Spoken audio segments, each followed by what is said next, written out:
Assalamualaikum warahmatullahi wabarakatuh. Perkenalkan, nama saya Rian Adila, saya dari kelas manajemen A1, angkatan 2022, dengan nomor NPM 22133200012. Di sini saya akan sedikit menjelaskan mengenai demokrasi di Indonesia. Yang pertama, definisi demokrasi. Demokrasi adalah sistem pemerintahan di mana kekuasaan politik berada di tangan rakyat, dan rakyat juga memiliki hak dan kebebasan untuk berpartisipasi dalam pengambilan keputusan yang mempengaruhi kehidupan. Demokrasi juga menjamin sebuah perlindungan hak asasi manusia, termasuk kebebasan berbicara, kebebasan beragama, hak menyampaikan pendapat, hak berserikat, dan hak untuk adil dalam sistem peradilan. Prinsip utama demokrasi ialah kedaulatan rakyat, di mana keputusan politik didasarkan pada kehendak mayoritas rakyat. Selanjutnya, prinsip-prinsip demokrasi. Yang pertama, kedaulatan rakyat. Yang kedua, kebebasan berpendapat. Yang ketiga, pemilihan umum. Dan yang terakhir, perlindungan hak asasi manusia. Sejarah demokrasi. Pada masa penjajahan Belanda, gerakan perlawanan terhadap kolonialisme tumbuh di Indonesia. Perjuangan kemerdekaan dimulai dengan berbagai organisasi nasionalis yang muncul, seperti Budi Utomo dan Sarekat Islam, yang mendorong kesadaran politik dan perjuangan kemerdekaan. Pada tanggal 17 Agustus 1945, Indonesia memproklamasikan kemerdekaannya dari penjajahan Belanda.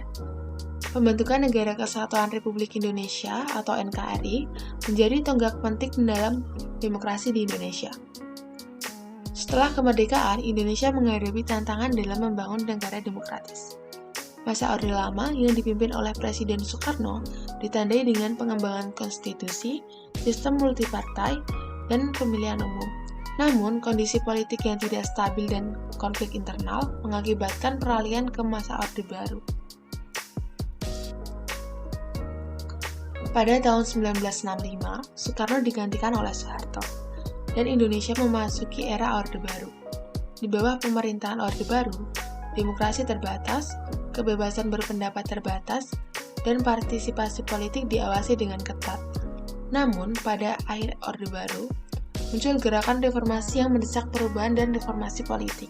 Pada tahun 1998, gerakan reformasi mencapai puncaknya dengan jatuhnya rezim Orde Baru dan berakhirnya pemerintahan Soeharto. Reformasi ini ditandai dengan pemulihan demokrasi, pemilihan umum yang bebas, kebebasan berpendapat, dan pembentukan lembaga-lembaga independen seperti Komisi Pemilihan Umum atau KPU dan Komisi Yudisial. Sejak era reformasi, Indonesia telah mengalami kemajuan dalam membangun demokrasi yang lebih inklusif dan terbuka. Terdapat peningkatan partisipasi politik, kebebasan pers, hak asasi manusia, dan perkembangan institusi demokratis. Tantangan demokrasi. Yang pertama, korupsi. Korupsi adalah permasalahan serius yang merugikan masyarakat dan merusak kepercayaan publik terhadap sistem politik. Yang kedua, ketimpangan sosial. Ketimpangan sosial dalam hal ekonomi, pendidikan, dan akses terhadap pelayanan publik menjadi tantangan dalam membangun demokrasi yang inklusif. Ekstremisme. Dan yang terakhir,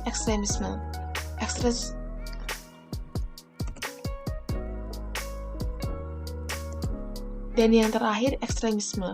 Ekstremisme khususnya pada radikalisme agama atau ideologis mengancam kebebasan beragama dan stabilitas sosial di Indonesia. Perkembangan demokrasi. Setelah gerakan reformasi pada tahun 1998, Indonesia telah mengalami kemajuan dalam memperkuat demokrasi.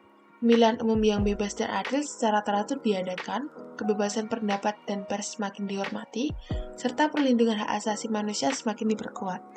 Reformasi kelembagaan juga dilakukan untuk memperkuat pemerintahan yang transparan, akuntabel, dan berbasis hukum. Masyarakat Indonesia semakin aktif dalam partisipasi politik. Aktivisme sosial dan gerakan mahasiswa telah muncul sebagai kekuatan penting dalam mengadvokasi perubahan dan memperjuangkan isu-isu sosial dan politik. Penggunaan media sosial juga memberikan platform bagi masyarakat untuk menyampaikan pendapat, memobilisasi massa, dan berpartisipasi dalam diskusi publik. Terdapat peningkatan yang signifikan dalam partisipasi perempuan dalam politik di Indonesia. Lebih banyak perempuan yang terlibat dalam proses politik, termasuk dalam upaya pemilihan dan kepemimpinan politik. Upaya telah dilakukan untuk mendorong keterwakilan perempuan dalam lembaga legislatif dan eksekutif, serta mengadvokasi kebijakan yang memperkuat peran dan perlindungan perempuan dalam ranah politik. Dapat disimpulkan bahwa demokrasi di Indonesia merupakan hasil dari perjuangan rakyat dalam merebut kemerdekaan dan mengembangkan sistem politik yang inklusif. Meskipun terdapat tantangan, upaya tersebut dilakukan untuk memperbaiki sistem dan mengatasi masalah seperti korupsi, ketimpangan sosial, dan ekstremisme. Peran masyarakat sebagai pengawal demokrasi sangat penting dalam membangun demokrasi yang kuat dengan partisipasi aktif, advokasi isu-isu sosial, dan penggunaan media sosial. Kesadaran akan pentingnya demokrasi dan keterlibatan aktif dari seluruh masyarakat menjadi kunci dalam memajukan demokrasi di Indonesia. Selanjutnya saya akan memberikan pendapat mengenai pemilu 2024 dalam upaya pemilu damai untuk Indonesia. Pemilu 2024 merupakan kesempatan penting bagi Indonesia untuk menciptakan pemilu yang damai. Pemilu 2024 merupakan tonggak sejarah penting dalam upaya memperkuat demokrasi damai bangsa.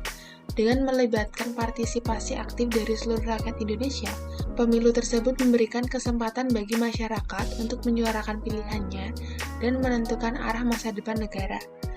Dengan menjunjung tinggi prinsip transparansi, keadilan, dan integritas, pemilu ini menjadi landasan kuat bagi pembangunan yang inklusif, stabilitas politik yang berkelanjutan, serta pengembalian kebijakan yang tepat guna untuk mewujudkan kesejahteraan bagi seluruh rakyat Indonesia.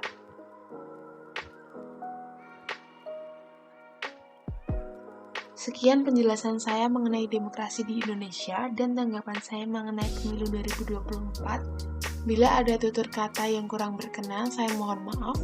Wassalamualaikum warahmatullahi wabarakatuh.